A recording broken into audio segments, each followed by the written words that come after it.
What's up, guys? Welcome to our channel, Honest Hockey Takes. Today we'll be sharing our 5 biggest surprises that has happened in the NHL season so far. To start off, we will start off with the Philadelphia Flyers.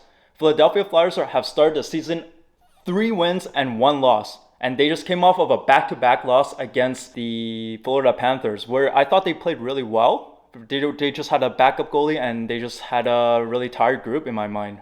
Travis Konechny is playing absolutely unreal right now. The depth has been scoring. You got Noah Cates is one of the players where no one is really talking about, but he's been chipping in offensively. He's been handling a lot of defensive tasks on this team. John Tortorella came out and said that he really loves this player, and I see Noah Cates as like a Sean Couturier light. So that's why I like Philadelphia. Philadelphia has really surprised me so far. I knew they would be better this year under John Tortorella, but I didn't think they would start off this hot in the season. Yeah, I'm shocked as heck, actually. I really had Philadelphia being like dead last in this division by a landslide. And it was quite surprising to me that they came out to a 3-1 start. Carter Hart 3-0, especially. What a bounce back for him.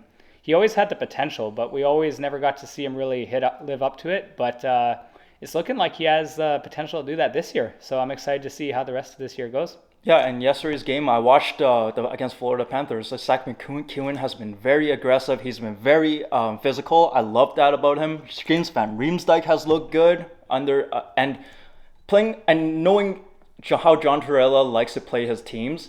I knew the goalies would play better under him, and that's exactly what's happening with Carter Hart. Even yesterday's goalie played reasonably well. I think it's because the whole team buys in. Exactly. He makes the team buy in. Everyone plays defense, especially the forwards. The forwards back check like crazy. Yeah. And they're all playing super physical. Yep. So next up, I want to talk about the Boston Bruins. This is a team that I thought for sure was going to have a step back. And so far to start this year, that has not been the case at all.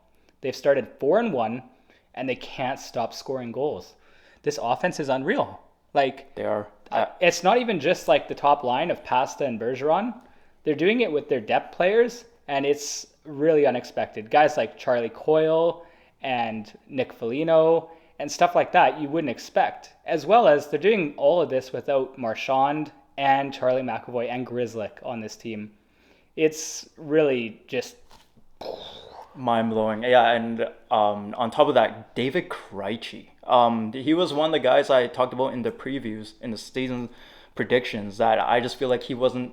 I don't think he's gonna be up to speed in the NHL level anymore because he was away from the game for one whole year. But he's proven me wrong completely. I mean, this guy has came here and he looked like he hasn't missed a beat. He looks even better in the last year that he played in the NHL, which is crazy because he looks like a proper second line center on the team that this team badly needs. And like Scott has alluded to, that this team is scoring from all over the place, not just from the first 2 lines. They're scoring from third line, fourth line, Clifton, like crazy. And then on top of that, just shows that this team really wants to play hard for Patrice Bergeron's final year in this league. And it just really shows. yeah, they're not going down without a fight. And even though they're an older team and they don't have their players, they're putting up one hell of a fight so far. Yeah. We'll have to see if it continues. And the next team I want to get to about in terms of a surprise for this season is the Minnesota Wild. They started the year 0-3. They did just win their game against Vancouver Canucks earlier today. Good to see. Kirill Kaprizov actually looks like Kirill Kaprizov again. Zuccarello looked really good today. Matt Boldy could play better, but in Marc-Andre Fleury, to me, is still a big issue on this team right now. He just hasn't looked good at all, and we harped about this last week, and he still looks terrible. He let in those 3 goals that he let in against the Vancouver Canucks today. They weren't goals that he should be giving up. So I don't know. Like it's good to see Kalen Addison. He came back. He had 2 assists today. He had 3 assists the other game. They look really good. But I feel like the team needs to start winning. Yeah, for me, the surprise, it's not necessarily being 1-3, although that is kind of shocking for a playoff team. It's more surprising how many goals they're giving up and how bad their defense and goaltending has been. Yeah, their goal lately is Marc-Andre Fleury has been giving up some bad goals. Oh, yeah. Yeah. And he's admitted to it. He's come out and said that he knows like he's responsible for a lot of this. Next up, surprise for me, has been Gabriel Velarde from the LA Kings. Now, this is a player who has struggled constantly over his career with injuries. He's also been up and down from the minors, playing in the AHL majority of the time. But to start this season, Gabriel Velarde has 7 points in 5 games, and he has got 4 goals as well with that. So this is a guy who's not played a lot of NHL time, who's struggled constantly since he was drafted with fighting back from injury. And here he is atop the LA Kings in points. He's ahead of Kopitar, Fiala, and all these other big names. And he is a big reason why the LA Kings have actually got their offense going this year. No, agreed. I didn't expect that. I mean, it helps Byfield look better too, right?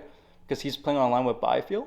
It's on and off sometimes. Yeah. LA is weird. They switch their lines up quite a bit. Yeah, but I feel like with the with the big players they have on the top 6, it really takes off a lot of pressure for Gabe Velarde. Because Gabe Velarde, when he was drafted to come in to do a lot with a lot of expectations. He was. Before the injuries, he was 11th overall pick in his draft, so he had a highly touted prospect.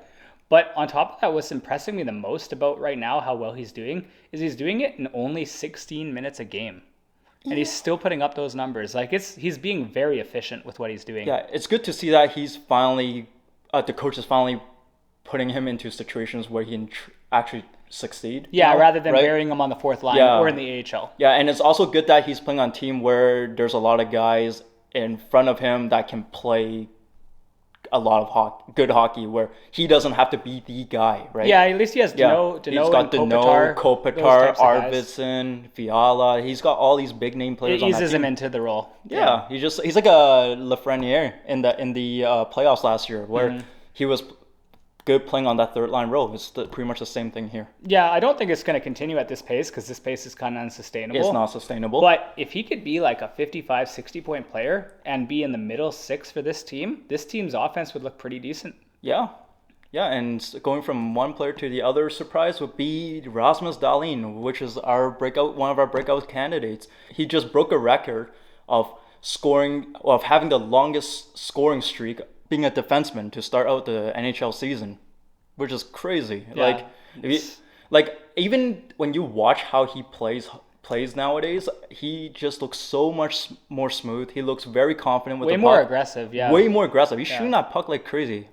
He's not afraid now. He used to be more timid. Now he's being really aggressive when he's skating and the way he's going with the puck. Yeah, he finally looks like a true number 1 defenseman on the team. It's nice to see because I've always liked Dahlin. Yeah. It's great. Because he's always been in that ballpark of getting like 40, 50 points, right? Yeah, a lot of people really ragged on him because of how slow as a 1st overall defenseman he was to kind of get his game going, but he's very, very good this year. Yeah, he actually looks like, to me, one of the best defensemen. Obviously, he's not going to score 82 goals in 82 games, but if this guy could even score like 15 to 20 goals, get another 50 assists, this team's laughing.